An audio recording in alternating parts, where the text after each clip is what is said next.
compound, there was a dead end. He couldn't go any further.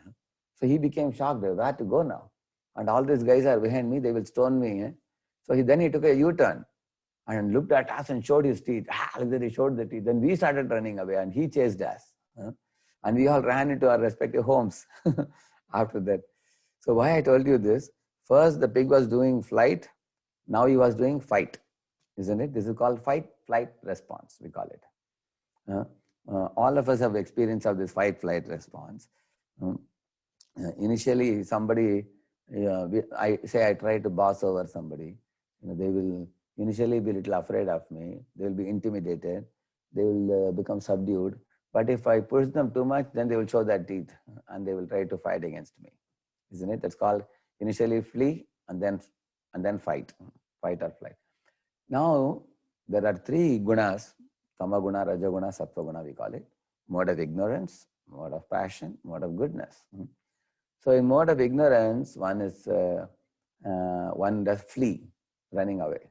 Fear, they are insecure and fearful, like the pig was running away. And in mode of passion, one becomes aggressive and passionate. Then one does fight. So flight happens in ignorance, and flight happens in ignorance, and fight happens in passion. So when a man kills the animal tries to flee, and it cannot flee, then it shows the teeth and tries to aggressively attack the man back. So the animal undergoes both ignorance and passion. And what happens in our endocrine glands, below the site of this medulla oblongata, there is endocrine glands which secretes something called adrenaline or endorphin. See, endorphin is your friend, adrenaline is your enemy. If adrenaline is secreting, and it goes through the neck and then comes down, then it is very dangerous type of hormone because it constricts the cells and it causes blood pressure to rise. Then it causes many diseases in the body. Therefore, it is said the mind attacks the body and the body attacks the mind, it is said. So if I have a very healthy mind, I will have a very healthy body. I'll be cheerful in my spirit. But if my mind is fighting or fleeing, either of the two, then I will be in ignorance or passion, due to which actually in ignorance I am extremely insecure and fearful. In passion I am aggressive and trying to cause trouble to people around me and trouble for myself also. That is passion. So these two are not very conducive for happy living. But if you are in goodness, you are happy. Because people in goodness, they're cultured, they think twice before they speak, and they are thoughtful in their decisions, and people in goodness are always cheerful. They cultivate qualities like humility, tolerance, courtesy, kindness, and everything. So in this way, while cutting the animal does flee, which is ignorance, and then it attacks back, it is in passion. So the adrenaline which secretes actually makes our health become spoiled. At the same time, it also makes us passionate and blunt in spiritual life. Then we lose the finer sentiments in life, because when I am very violent towards a creature, I can also be violent towards others. So some people may argue, what about Hitler? He was a vegetarian. How he could be so aggressive, killing 10 million Jews? So what is the use of him being a vegetarian that he killed so many? Some people argue. But mouth is only one of the 5 organs. What you take in with the eyes, what you take in with the ears, what you take in with the nose and your skin, all those also matter. That is also called as food in our Shastras. Scriptures, when they say, there is one verse which says, Tandera charana sevi bhakta sane vas. In that verse, Hari Haraya Nama Krishna Yadavaya Namaha, it says that more of panchagras, he says. Panchagras means, panch means 5. There are 5 types of food that we all are consuming. Only one food goes through the mouth.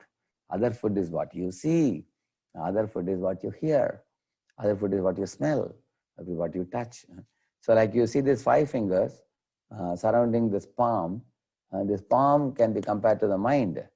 And the 5 fingers, the 5 senses. The 5 senses are Shrotram, Chakshus, Sparshanam, Rasanam, Granam. Eyes, actually all are here only. Eyes, nose, ears, mouth and skin. They are the five senses with which we perceive the nature around us and we take in. So we have to watch what are we taking in based on the GIGO principle. Good in, good out, garbage in, garbage out. So based on that principle, our mind responds, because mind simply collects, receives and responds. It receives from the five senses, stores it, and it responds based on the inputs that you give it. If you give good inputs, mind will respond good. If you give bad inputs, mind will respond bad. And what to give is your choice. And to make the right choice, you have to take the spiritual life. And that's why Krishna consciousness is very important. So we could tell new people like this, give them the knowledge about what is dharma, what is adharma. And by doing adharmic activities or improper activities, we only suffer. Some people think, why should I do these good things for God? You are not doing for God. We are doing for our own good only. You see, just as if you take a marble block and you chisel out unwanted portions, then the marble block becomes a beautiful murti. Like that, God is chiseling out unwanted things out of us and bringing out the beautiful personality out of us. And in order for us to give away unwanted things, chiseling out means you have to chisel out those activities which are detrimental and those activities which are favorable, we should accept. So this was the first point I was making, that in this world there is we can see with our eyes. We should present Krishna consciousness as a universal truth and not as a religious truth. Because we have people from various cultures, people when you're living in a city like California, or any other part of America, when you're living in a cosmopolitan place, people from different religions, different caste, creed, color, nationality, gender, they all come. If we could present the knowledge of Krishna consciousness in a very universal manner, people will happily accept. Why will they deny? Right now, I made only one point today. The first point, that when you do the right things, which the scriptures say, this is the way you should do things, you become happier. Like I told you, if you do pranayam, your mind is calm. If you do yogasanas, your body is healthy. If you eat vegetarian foods and clean food, then you are cheerful in your disposition. So we can see that. Otherwise, why the whole world is turning towards it? Tell me. Isn't it? Everywhere people are turning towards it. And on the other hand, meat eating, gambling, intoxication, illicit sex, these things are actually degrading. They are very painful. Not only that, when one indulges in sinful activities, first of all, one has to spend money for purchasing sinful activities. See, how costly is my bead bag? Tell me. It is so cheap. But by chanting this bead bag, I can control my mind. Isn't it? By chanting the Mahamantra.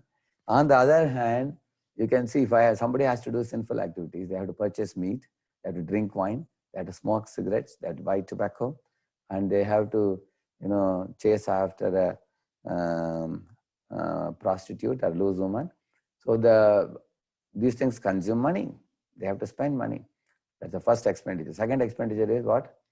One gets sick by indulging in these things. One spoils the body. Then one has to spend money for the doctor. Isn't it? And thirdly, when you are eating the bitter medicines, life is not very great. One is miserable. You can see drug addicts and you can see those who are, taking tranquilizers, painkillers, and, those who are suffering. So one has to also pay a heavy suffering. One's academics will be lost. One's character will be lost. One's good reputation will be lost. That's a third loss. And the fourth loss is, sometimes if you go too much beyond the barriers of society, then one may be put behind the bars. One may be captured by the police. Like if somebody has robbed somebody, and then it's even more serious sinful activities have punishment even in this world. And then after we die, our scriptures say the constables of Yamaraj, called Yamadutas, they will come and catch a person and take him to the hell for punishment. You believe it or not. If somebody says, I don't believe it, even before that last step, there are sufficient amount of sufferings in this world. Therefore, we should not indulge in foolish activities which are pain producing for your own good. So you don't want pain. Therefore, we give up these adharmic activities. We want to be happy. Therefore, we accept these dharmic activities which are good. Think about it. This is the first point I made. Second point I made was about another fate and free will. So, I try to take an example of a cow tied to a pole. Within that, radius of the pole, the cow can move around and eat the grass. So that is called free will. And beyond that radius of the rope, it cannot go. That is called fate. So in the same manner, think about all of you children. Say your parents, your mom was giving you a pocket money. If you rightly use the pocket money, she'll give you more. Now you are all, some of you are as young as 12. So if you use the money well, which is making you healthy, happy, cheerful in the right direction, then mom would like to give you more. My son or daughter is using the money so well, let me give. And then as you grow, you become 15, 20, then mom may tell you, my child, here is the cupboard, here is the key. Whenever you need money, please take from there. And then when you still grow further, you go to college and then you get settled in a job business, then they may even open a bank account in your name during your college days, and they will put the money there and, several thousands of dollars, and you can pick up from there because they have become, happy, and you have earned their trust. Once you have won the trust of mother and father, they happily give you money because they know you will not harm yourself with it. On the other hand, when they see that somebody is a school-going kid and he is smoking or drinking, parents become worried. He's spoiling his health. One time, a father took his small son, a multi-millionaire. He took his son and put his son on his lap and said, my dear son, I have, property worth $5 billion in America. And you are my only son. So when you grow up, I'm going to write off all this in your name, father said. The son smiled, thank you, father, you're so kind. And then he was going to school. And the father used to give him $5 every day. So this boy smoked. And the father got the news. And he stopped giving him $5. And the son became very morose. One day he started the father very angrily. The father said, my son, please come sit on my lap. What happened to you? The son said, father, you are a cheater, he said. Father asked, why? You are not even giving me $5 and you are telling me you will give me 5 billion? You are just simply bluffing. I don't believe in your words. And the father said, wait a minute. Try to understand why I am not giving you $5 now. If I give you $5 now, you will smoke cigarettes, gradually become a addict, chain smoker, and the result would be in a few years you will get cancer and you will die. And then father said, if you die, then how can I give you $5 billion worth property? Therefore, I am not giving you $5, he said. I am depriving you of this a little amount now so that I can give you a lot later. So now the boy understood. Oh, now I understand. So then he understood that if I use the money well, then I will, my father will do what he said. Same thing if a child goes to kitchen, mother says, hey, don't touch the fire. Hey, don't, look out of the balcony. Don't run into the road alone. Don't do that. So the child wonders why mom says no for everything. If I go here, no, there, no. Why? The restriction is good. Hey, don't touch the knife.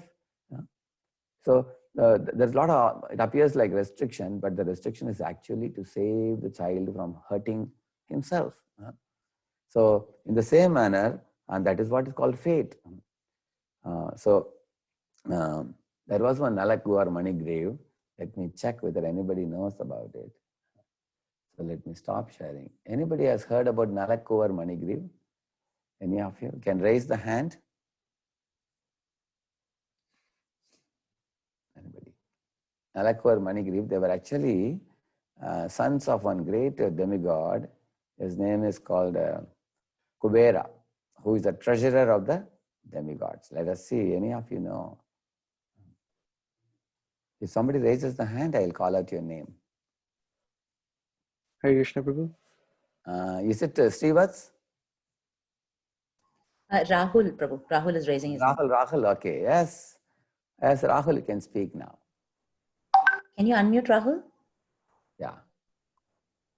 Hold on. Pramay, can you make sure he's okay? Hare Krishna Prabhuji. Hare Krishna. Yeah, Nala Kuvera and Manigriva, they were the sons of Kuvera, and then they were one time they were enjoying illicit activities with women, and Yeah. I forget who. And then one sage came, and the women covered themselves, but Nala Kuvera and Manigriva didn't. So they were cursed to be trees in the next life. Perfect. You're right. Yeah. When Krishna performed his Damodar Leela, those were the two trees that fell down. Very good. Very good. Well done. You remember very well. Thank you. The sage who came there, his name was Narada. So thank you. So as Rahul rightly said, Nalakur Manigriv, they were actually having a very handsome body. And they had a body of a demigod. And not only that, Rudrasyanu Charau, it is said they were very close associates of Lord Shiva. Not only that, they were actually sons of a billionaire, who's Kuvera, who is the treasurer of the demigods. He had a lot of wealth with him. So what more do you need? Imagine your father is a billionaire and you have a handsome body and you are an associate of Lord Shiva. So you have everything. But they became proud and they misused it. And the result was, so they went to a very holy place called Mandakini Ganga, where they took nude women and they entered waters and they were drinking liquor and they were playing with them. And Narada was passing by in the forest. He thought they are misusing their human form of life. So he thought that let me give them such a body where they will purify their consciousness. So he made them into trees in Vrindavan, behind the home of Krishna. When Krishna appeared there, Krishna performed many beautiful pastimes. They got to see, and then Krishna liberated them from the bodies of the trees. I precisely said that, Rahul. Thank you, Rahul. So here you can see there is a very simple slogan: use it or lose it. You can remember this slogan: use it or lose it. So they had a very nice human body. They could have used the body to become perfect devotees like all of you. They had the chance, but they lost it because of misusing it. So if a company gives you a car, you are supposed to use the car to go to company and do the company work. If Krishna has given me a body, I should use the body to perfect myself in Krishna consciousness. And if I misuse the body, imagine if somebody takes the car and goes to a beach and he is eating popcorn and not going to company. Company people will ask, hey, what are you doing with the car? We gave you. He may say, oh, I'm having fun time. They will not only take back the car, they will check him out of the company, isn't it? So in the same manner, Lord has given us a human form. If you misuse it, or if somebody commits suicide, it's like taking a cricket bat and beating a car or destroying a car that company has given. Company will take back the car and give a small bike. You are unfit for using this car. Similarly, if somebody misuses human body, then they will get a some other insignificant body. So their fate was tightened. Their fate became tightened. That means the fate was made more rigid for them. That means if I do wrong, things will be made more strict for me. And if I do right, more freedom will be given. So therefore, I gave the example. If a child utilizes the money well, the parents like to give more and more money. A child misuses the money, they will restrict the money. Same with the cow tied to a pole. A cow, for example, say I have purchased a new cow from the market and brought, and some children come near the cow. And I have given 2 meters radius now. Now if the cow is doing like this, some cows do like this, you have seen that? With their horn, they do like this. When the cow does like this, then the owner will think, oh, this is a very dangerous cow. The cow is very ferocious. So he will increase the radius or reduce the radius. Any of you can say? Anybody can raise the hand? I will ask you. Ambarish? Yes? Yeah, we have Samvrit raising hand. Okay. Yes, Samrit, you can say Samrit. Now, if the cow is tied with a radius of 2 meters, and the cow is doing like this, as I told you, with his horn, will the master increase the radius or reduce the radius? The hands went down, Prabhu, so I don't know. Okay, anybody else? I just want to check whether this example is understandable. Is it easy to understand example? Prior to this, I gave example of Narahari is ready, Prabhu. Prabhu, I would think that the farmer would decrease the radius. you're right. You're Samrit, right? No, I'm Narahari, Prabhu.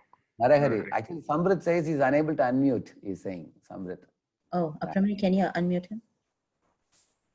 Oh yeah, he wrote down saying my hand is up again. Sorry, I can't unmute. Your hand, I think, went down again for some reason on my screen. You should be able to unmute though right now. Yeah. Okay, yeah.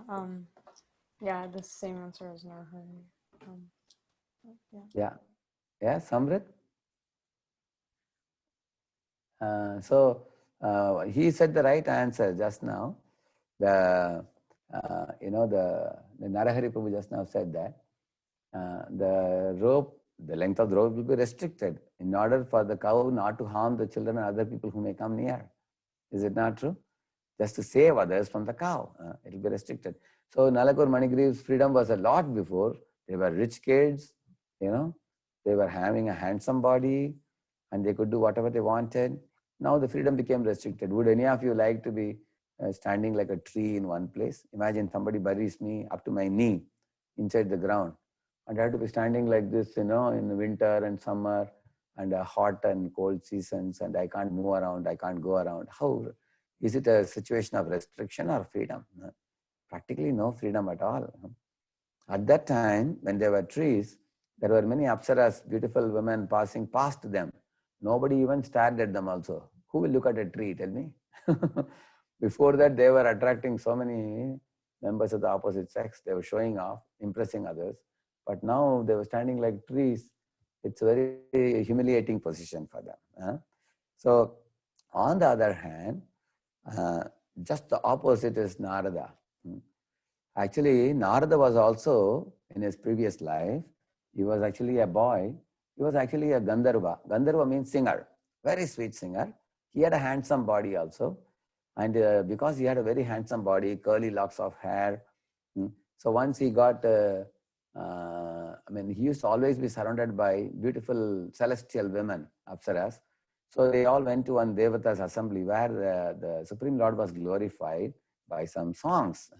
And what do you think Narada, his name was Upabarhana. His earlier name was Upabarhana. He was a Gandharva. Like these fellows were Gandharvas, he was also a Gandharva at one time. So Upabarhana, surrounded by this beautiful celestial woman, went to the Devata's assembly. When they were chanting Hare Krishna, he was singing some cinema song, just opposite.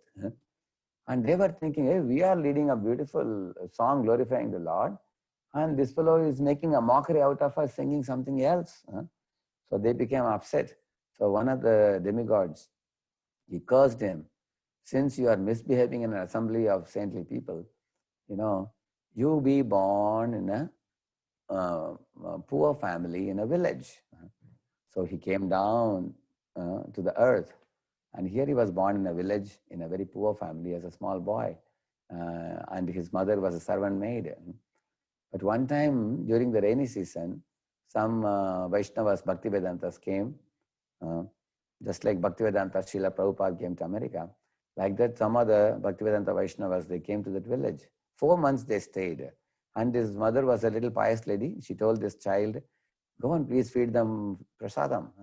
So he would go to give prasad regularly every day and wash their plates and enter service. And he got to hear Krishna Katha from them. He became purified. And then he got initiated by them. All of you children, many of you, your parents are also devotees, or you got very nice local teacher to teach you Krishna consciousness. And they are like the representative of the Bhakti Vedantas for you in your life. They are representing Krishna for you. So because you agreed to connect, that is your good side, and they were available to serve you, that is their good side.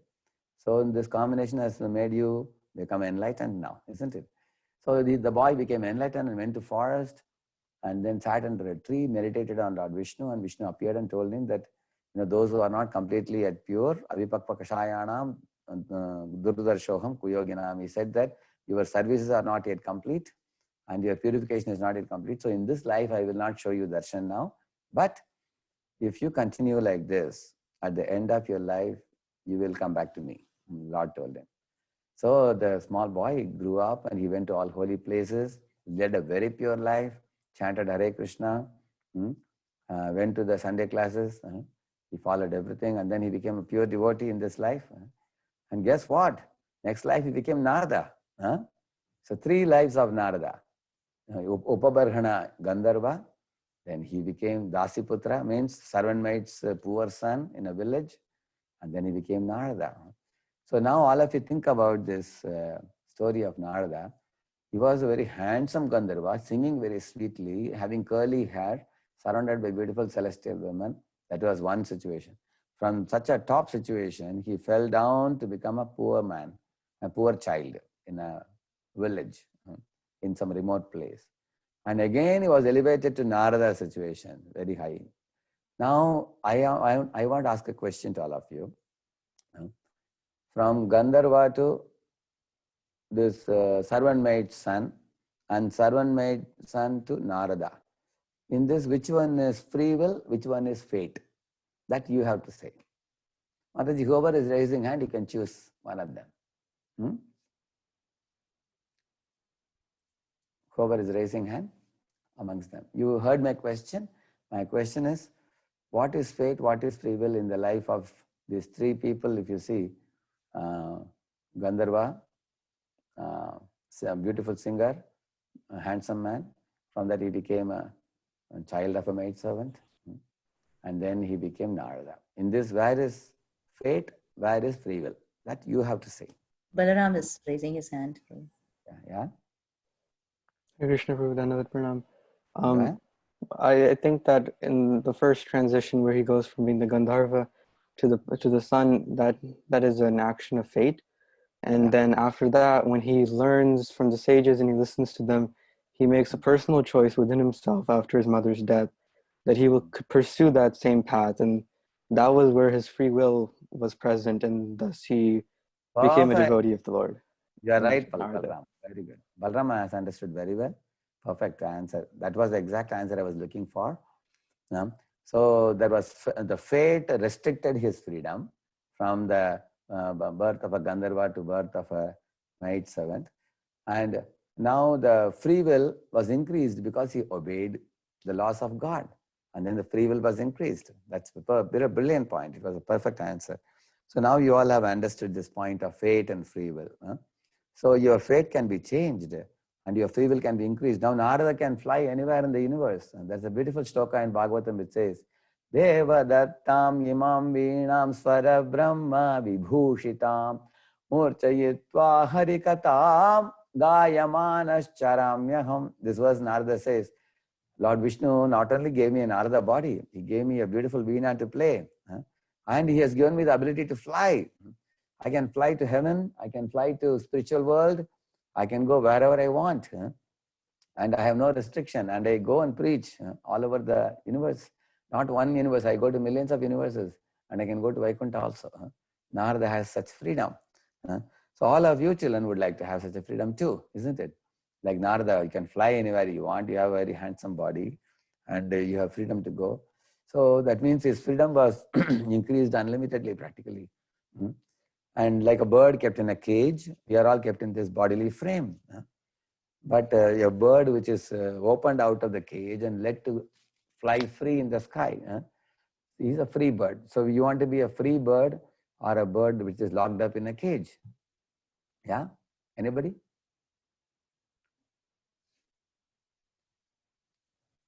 Yes. Free bird. Yeah. Abhay? Yeah. Here Shweta has written a free bird. Very good. Yeah. Abhay? Yeah? No, sorry, I just said a free. You're right, yeah. Like when I was in South India once, I was walking on the road with a couple of friends, devotees, and one car came and stopped next to us. And they asked, are you from Hare Krishna? I said, yes.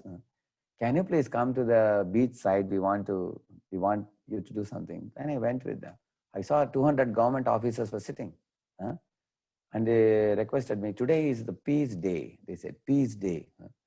And we have 6 cages and we have 6 doves inside. Swamiji, can you please open these doors? They said. So I opened it. And then the doves came out and they flew in the free sky. And everybody clapped hands, all of them. And then they asked me, Swamiji, can you speak to us? Can you address us? I said, yes, I can address. How long? Probably for an hour? He said, no, just 5 minutes, they said. I said, in 5 minutes I have to tell you what is Krishna consciousness. It's too short a time, but I'll try my best. I told them. And the first thing I told them, now when I released these 6 cages and the birds flew up in the sky, you all clapped hands, isn't it? Why did you clap hands? I asked. And they were all blinking, looking at each other. They didn't know why they clapped hands. Then I told them, you clapped hands because you became happy. Why you became happy? Because the birds became free. All of us want freedom. Actually, if your consciousness increases, you want freedom more. If your consciousness is stunted, then we become very dull-headed. Like the tree's consciousness is very restricted. It is holding on, the root is holding on the sand and remaining in one place only. Dull consciousness.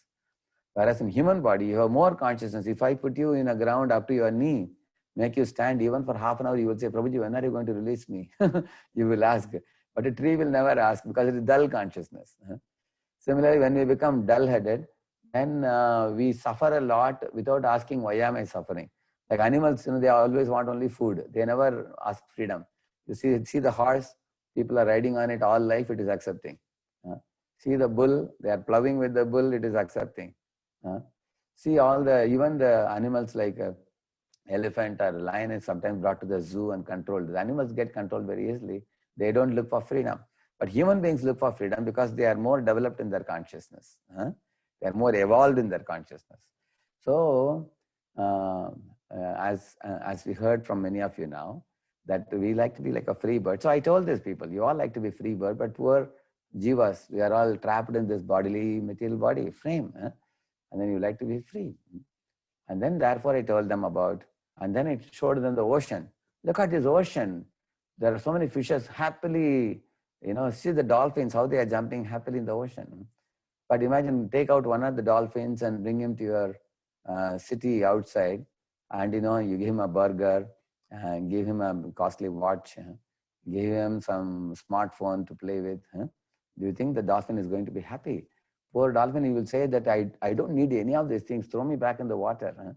Similarly, we all belong to the spiritual world. From there, when you come out, like the dolphin brought out of the water, you can't be happy. We can't be happy in this world, fighting with people, envying people, angry with people. Lust, anger and greed are making us suffer.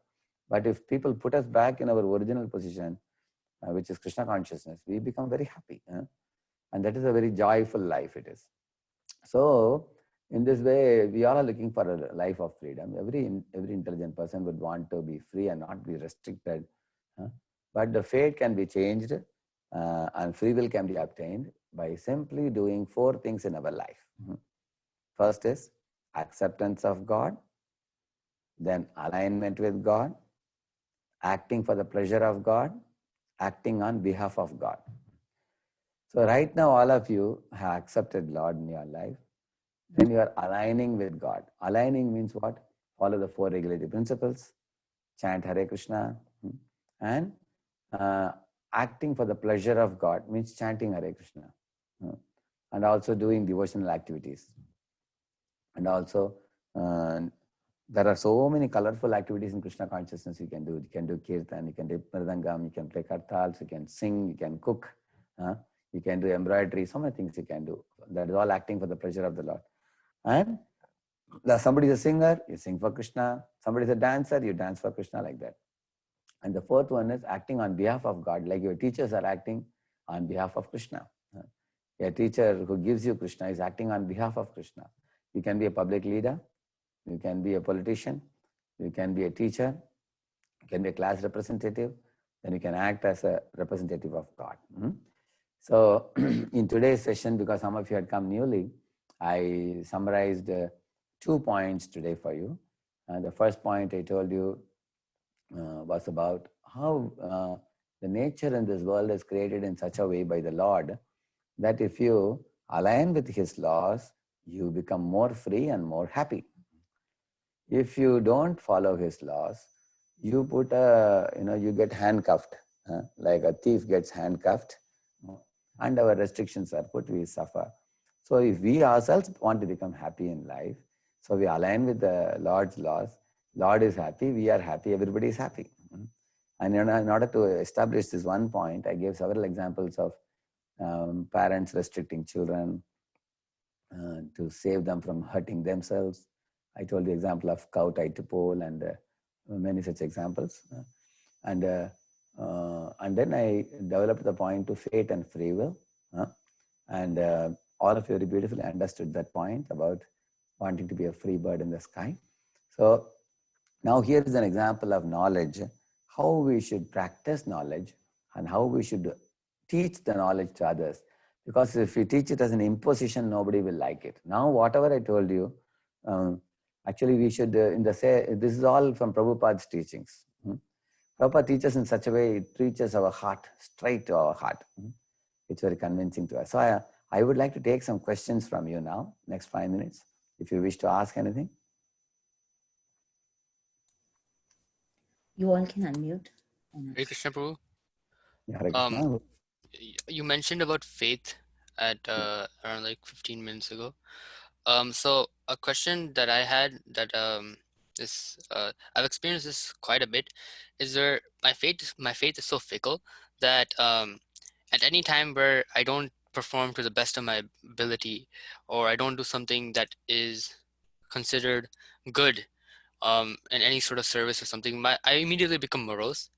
And at some points it gets bad enough to the point that I question why am I even in Krishna consciousness in the first place. But then when I get beyond that spell of moroseness, I look at myself like, why was I thinking that? And any thoughts, Prabhu, on how to counter this? Yeah. Actually, we have, I understand your point well. We have our idea of what is success and what is failure. So we need the right definition of success. There is a saying in English, success is not in the trophy won, but in the race run, it is said. For example, say if you are, say, playing baseball for your school, and then you become a champion, then they make you baseball for the state. And then that is something very great achievement. And then you become a baseball player for your entire nation, for example. So, and then while playing for the nation, if somebody loses, then one becomes very morose. And at that time, one can think, even to get to play baseball for the entire nation is not a joke. Is it not true? Like we say, Rome was not built in a day. I didn't become a baseball player for America just in 1 day or 2 days. I have practiced for 5 years or 8 years, after which I became a baseball player for the entire nation. Even though I lost the match now, the world is created in such a way, Sukha dukha same kritva lava labho jaya jaya. Krishna says, sometimes you get profit, sometimes you get loss. Sometimes you gain victory, sometimes you get failure. Sometimes you get pleasurable things, sometimes you get painful things. That is the way the material world is created. So now that what is the success in your life, you have come up to the level of playing for the country. You started with the school, then the state, then the country. That is a success. And what is failure? In playing with another country, you might have failed in the Olympic match or something like that. So when you see both sides, you succeeded in one way and failed in another way, then it is balanced, you won't get morose. Similarly, let us assume that you are preparing for a competitive exam. Say you have to memorize 10,000 vocabs. You memorized the 10,000 words very well. And then you couldn't crack the exam. Is it a loss or is it a gain for you? Tell me. Gain. It's both. You gained by memorizing 10,000 vocabularies. And you lost the examination, which you can write always again. So in this way, you should always calculate both the gain and the loss, then you will not become morose. That's one thing. Krishna says in Bhagavad Gita. Second thing, when you fail in something, the failure sometimes, we are like a frog in the well. We think it's a very big failure. One example I'll tell you.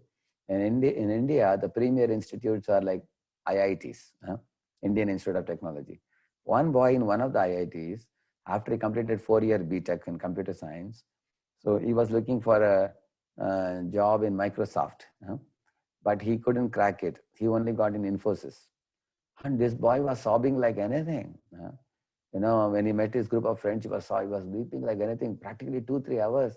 And then I found out why he was weeping, because he couldn't make it to Microsoft. He got in only Infosys. Then I told his friends that you tell him there are students who could never get into engineering.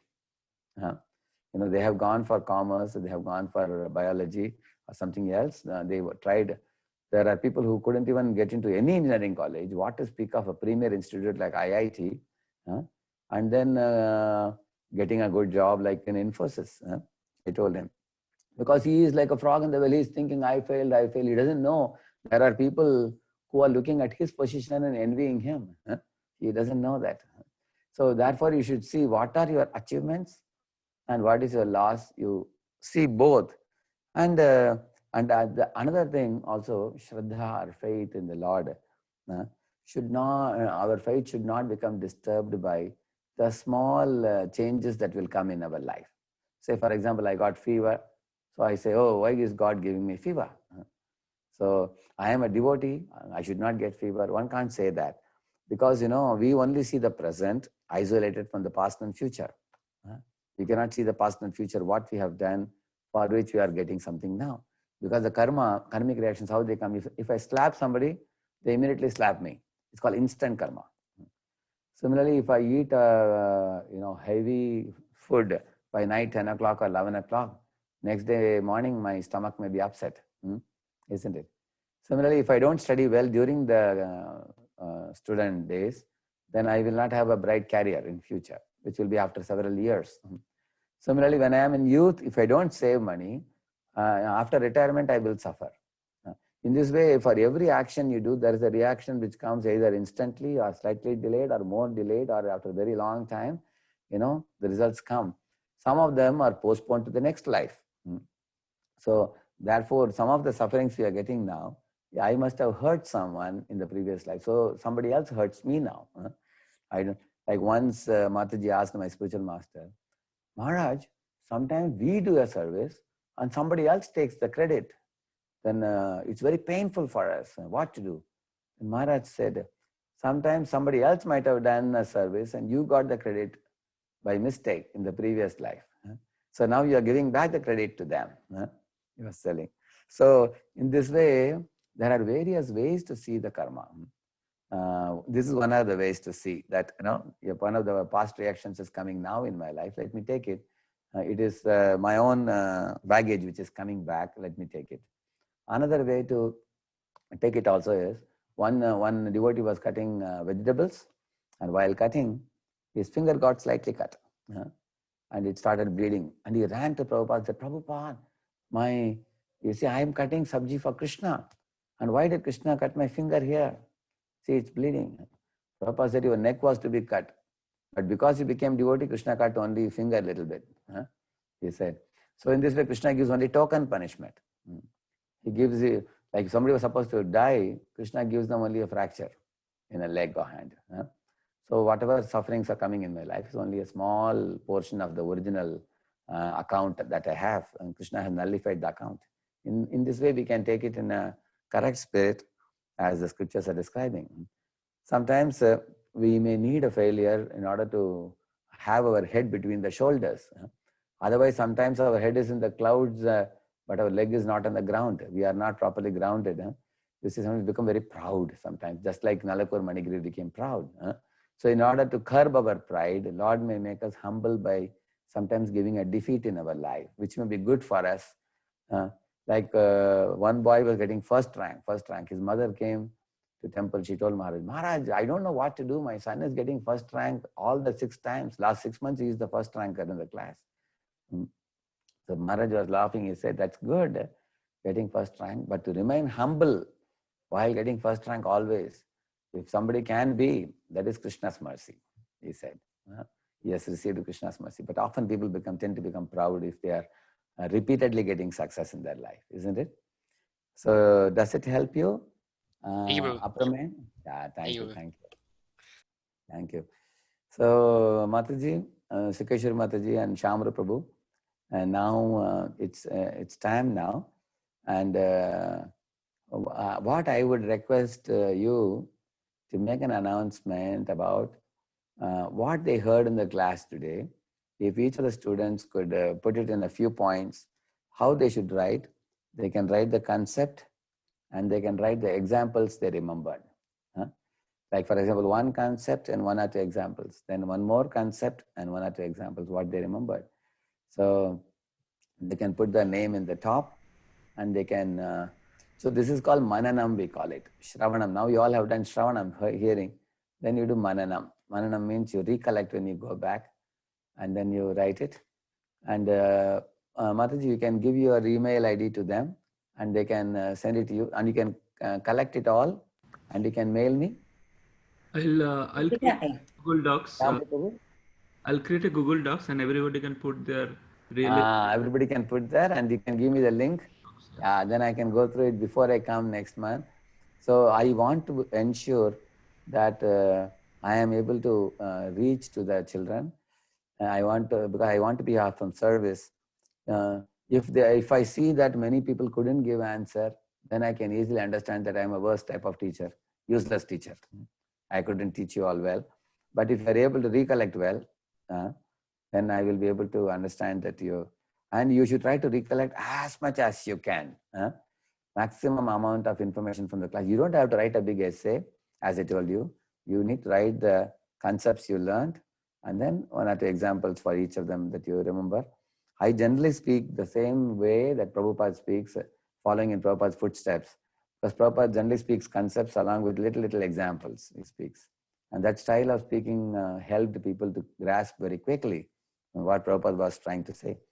So, and today you heard many examples in the class, plenty of examples. So you can make, and then after writing that, below that what you all have to do, you put a question.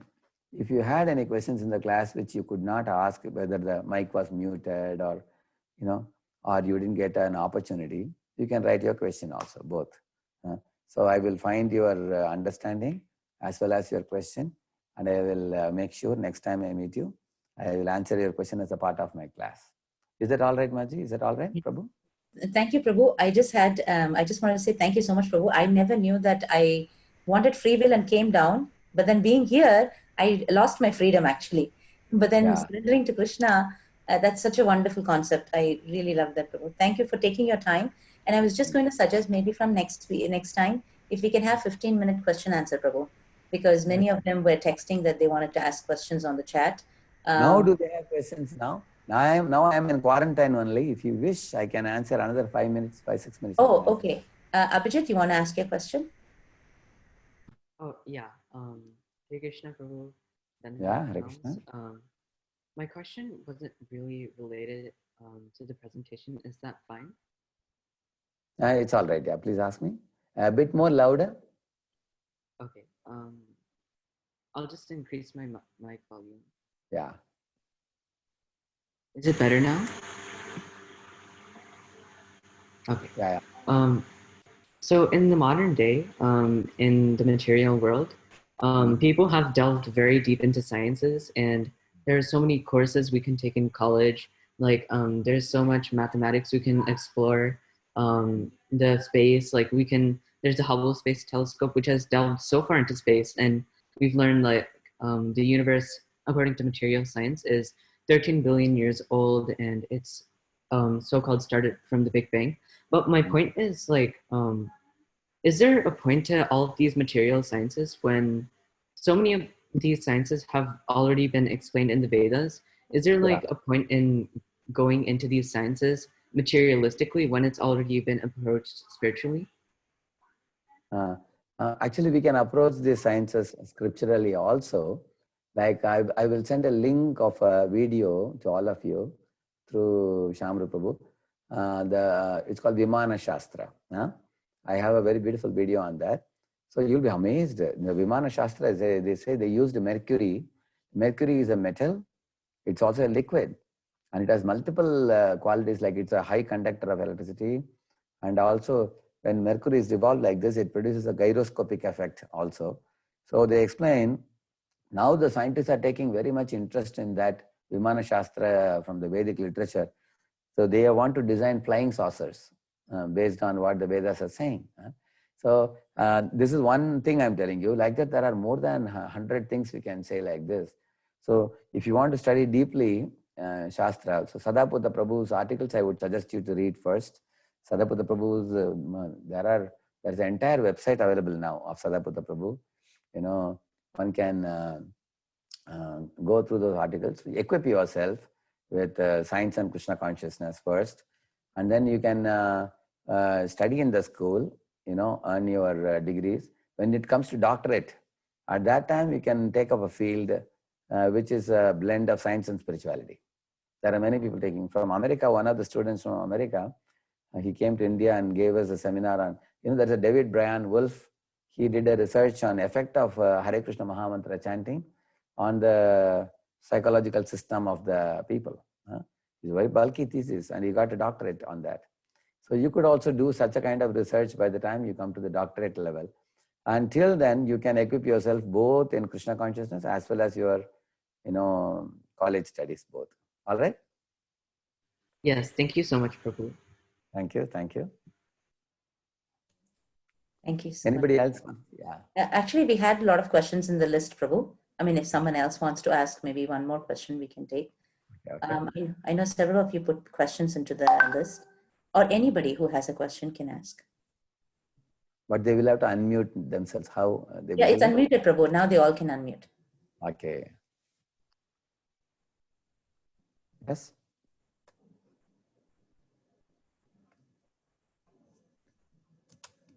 Okay, yeah, maybe they don't want to ask now. Okay. So, Mataji, you understood what I expected from them? Yes, Prabhu. Yeah, I will send it out, Prabhuji. And just now, Prabhu created the WhatsApp link as well. So everybody, please join. The chat has the WhatsApp link. Please And join. also, I have shared the Excel sheet link where you can put your question, and also there is a sheet for putting what Prabhuji asked, your summary of your understanding and the examples and questions. So please go through the Excel, which is already shared in the chat. And also please join the WhatsApp group so that we can make any announcements.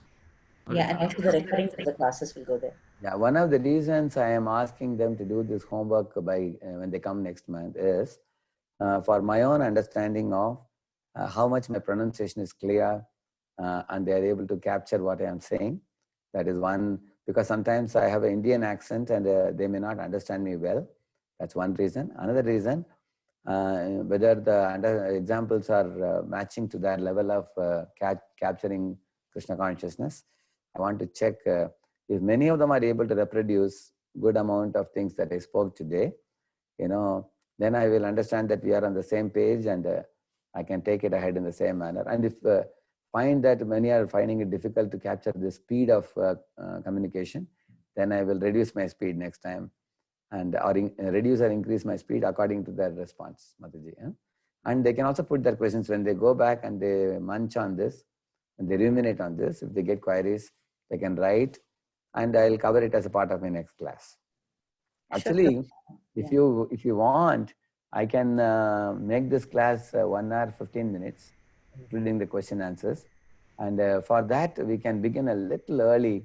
Instead of IST 3:30, we can make it IST 3:15. I generally get up at 2:30. I get up. I can be ready by 3:15. We are okay, Prabhu. It's just that too early for you. that was the only part. My generally in the night I sleep at 8:30 and I get up next day morning at 2:30. So for me to be ready at 3:15 is quite possible. You can check with them if they 2:45 for us, Prabhu, and I think for other people also it will not be. It will be evening time for them, 5:45 or depending on where they are. So then we can have the class for an hour between 3:15 to 4:15 Indian IST. And after that, if question answers, they wish to stay for the question answers and learn more, they're most welcome. Okay. Oh, Prabhu, one thing is that we have some kids who are doing Bhakti Shastri, and the Bhakti Shastri ends at 3. Oh, that ends at 3. Yeah, so that means for me, it'll be what time in India? The same 3:30. Oh, 3:30 is it? Okay. That ends at 3:30 for them. Okay. Let me check with the Srivas Pandit Prabhu who does the Bhakti Shastri if the 4th week they have Bhakti Shastri or not, Prabhu.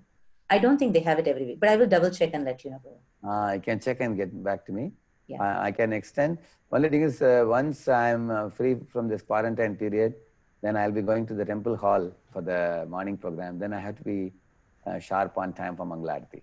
After that, here. Oh yeah. So Geeta Priya is Prabhu is her dad. She's going to double check to see if her dad is the class. So it may not be every week, Prabhu. This week we had, it is 5th week. Can any of you who are doing Bhakti Shastri let us know which weeks you have? Not 4th, because Prabhu is going to do only 4th week. Yeah. So, Mataji, I think we can take time to. Yeah, we can take. Find out. You can decide that. Sure. And also one more thing you can do. I told you to write whatever you remembered from the class with the concepts and examples and a question. One more thing you all can write, your gut feeling. Gut feeling means you heard a class for an hour today. How did you feel about the class? What should be improved? If in case you don't wish to quote your name, you can give it as a blind feedback, we call it. That is also allowed. You can supply blind feedback that this could be improved for us to understand it better, or subject could be this, and whatever comes to your heart, you please write it without any hesitation. Please give your inputs, because that will help me to serve you all better. Okay? Sure, Prabhu. One last thing, they want to know if they can connect with you on email. Is it okay? Yeah. You can give my email to them. Yeah. Thank Welcome. You. So they can do one thing. When they were writing email to me in subject, because I get about 50 to 60 mails a day, I reply every day. So in the subject, they can put ISV in the top. Okay. Yeah. If they're from any other place, they can also mention. Right, the place. Yeah. They can mention youth class with you. Youth class. US. Good, yeah. If they write in the subject youth class, if they write it as youth class, then I will give preference to those mails. When I see those mails, they're welcome to write my yes. Thank you. Thank you. Thank you so much for your valuable time. One last request. I missed out on introducing 3 more children. They think that. Yeah. So if you don't mind, can I just mention? I just want to introduce them. One is Samvirt. He is also part of Kaishura ISV. Can you please show your video, Samvirt, and say Hare Krishna? And Manya. Bible Prabhu Manya, and I'm 14 years old. Yeah. And Advait Alluri.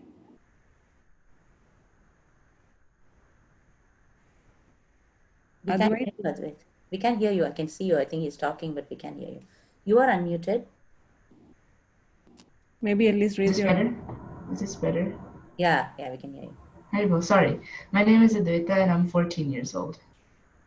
Hare Krishna. Hare Krishna. Thank you so much, Prabhu. And I don't know if we saw Samvit. I see him. Yeah, we saw just now. Okay. Thank you so much, Prabhu. Just wanted to make sure I don't miss out the children. Yeah. Very happy to have so many of them and so enthusiastic for children of this age to sit through and listen to philosophy and examples and stories, and very attentively. And they are the leaders of tomorrow for the whole world. They are youngsters and like blossoming flowers. And I pray that Krishna gives them intelligence, strength, and everything to lead the world in the time to come. And this is one of my great interests, to see that I can be of some service to these children. Thank you, Matajis and Prabhujis, for organizing this program, taking lead in this. Very kind of you. Thank you very much. Thank you. Hare Krishna. Hare Krishna. Yeah, so we will have Radheshyam, they're asking if Kaishara class is there. So they have to log back to your thing, right? Yeah. So they already have the link. They'll log in. Okay. Yeah, couple of them are asking for sure. Yeah. And those who are youth can stay back. We're going to, it's the Sunday school, ISV Sunday school kids. And I really want to thank the youth from Charlotte and Columbus to have joined us. And please use the link on the chat so you'll be able to join the WhatsApp. And I will be posting the recording, so that kind of will help you even do your homework. And also, please do write. I know lots of you have written. It's beautiful that everybody's enjoying it. And we'll have it every 4th week. This is the only time we had 5th week. But usually we have it every 4th week. So please do join us. Thank you all. Hare Krishna.